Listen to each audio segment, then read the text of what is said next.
Got a patent date, 1892 is the last one. That'll clean up nice. It's a 1944. Another suspender clip, yay. This was a very weak signal. Got another wheat. It's a pretty suspender buckle, I tell you. Now this one here was a screaming signal.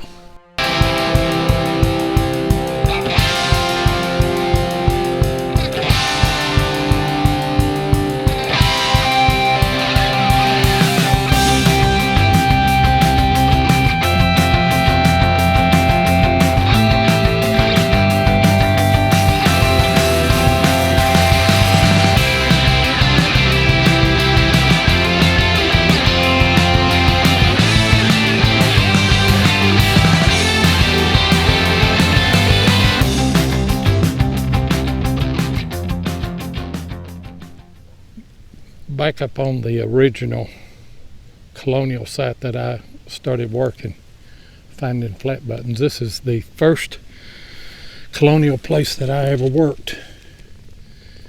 This was a very, very, very weak signal. But it is a cuff button.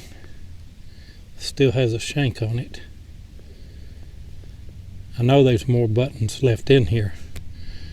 I found my cut 8 real in here too. I'm using my AT Pro and I've got my larger coil on. Drier than a bone here though, I tell you. But anyway, that's a good start. Pleasant surprise right here. I've got a round ball. It's bigger than a buck. It's probably going to be a 36. And I'll show you where I'm hunting at. I've got in that direction right there, not too far across the holler right there, I've got a Colonial site, and then on upstream from the big creek here, I've got another site. And if you look in that direction there, there's a little field out of these woods, and then the creek is there. But anyway, I will take another round ball. Where there's round balls, there's flat buttons, and I need probably about 18 more to get me up to 300 this year. That's what I'm after. Well, I got a spoon handle here. It's kind of mangled around a little bit, but you can tell that used to be a spoon. I take it. Switch back over to my CTX, and out of that hole right there, I've got a little fired round ball. I don't think that's a buck. I think it's too big. I think that's probably a 36 caliber. Don't find too many round balls up here on this set. Just a handful. I'll take that one though.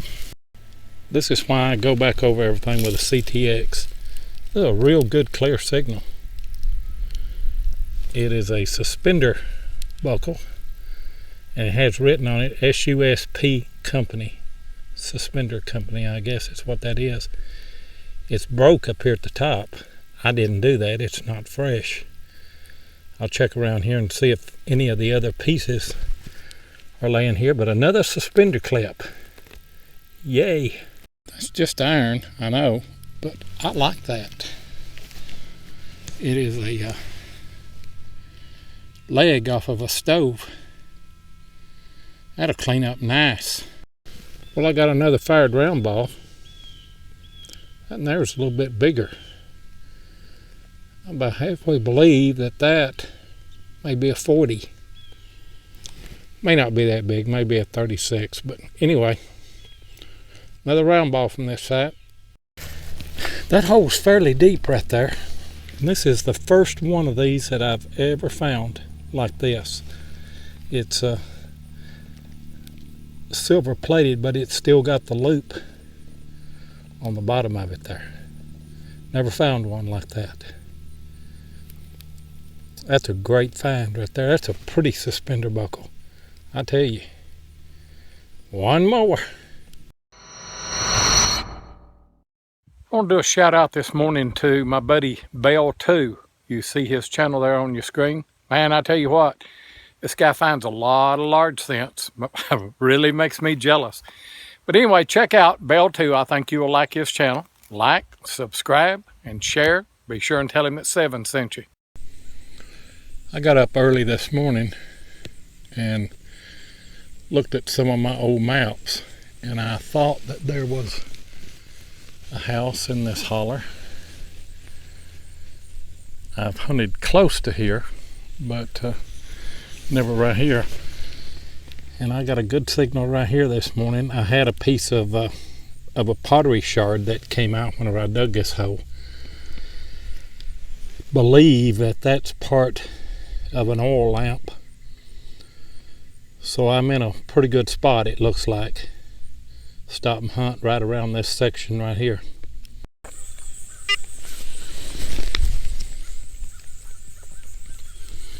That's not the copper that I'm really looking for, but it is a wheat scent. It's a 1944 from this whole site, just up the hill from where I found the lamp part. So that's a good sign. This little rock pile here next to a little branch, it comes out, and what looks like a road going up in or around the ridge right here kind of drew my attention. So I came up here and started swinging a little bit, and I've got another wheat. It is a 1940, so that may be dating this house. The map that I found this house on is like 1950, but I think the house is older than that. We'll see. That's a couple in the 40s. I don't know if you can see that or not, but it has Chatillon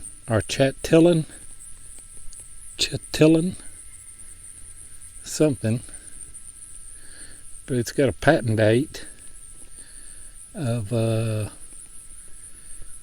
1892 is the last one. I don't know what this is, but I'm going to get it in and get it cleaned up.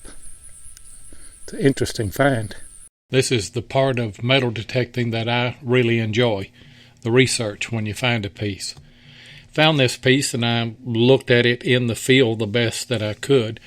I determined that it said Chatillon, and I guess that I'm pronouncing that right. Anyway, on the lower part of it, it had a couple of patent dates, January 6th, 1891, January 26th, 1892. What I couldn't see in the field is that it had a star with a number 3 in the middle of that star. So I did some research and come to find out this is a 25-pound hanging produce scale made by John Chatillon and Sons. It was a scale factory that began in 1835 in Kew Gardens, New York. Here's a picture of the factory where they made scales. I'm sure that this is not an 1835 factory, but a later building of that factory there. But anyway, it's a great find, interesting research in this. And as I said, this is what makes metal detecting fun for me. It's a little strap with it's got rivets on each end, but it has a lot of fancy on that. And I kind of believe that is a little hand loop, a handle for something, maybe a cup, maybe a candle holder. I don't know. Anybody knows, well, leave a comment. Now this in here was a screaming signal. That thing wasn't an inch under the ground there. It's going to have a back mark. I can't see it. You might be able to there, but I'll get the info off of it and put it below this clip. Great Seal button.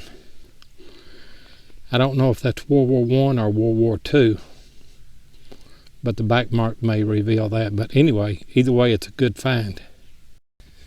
I generally don't show my trash, but I've got a probably a 2-gallon bucket there, and we go saw blade, plow points, cans, jar lids. I dig a lot of trash.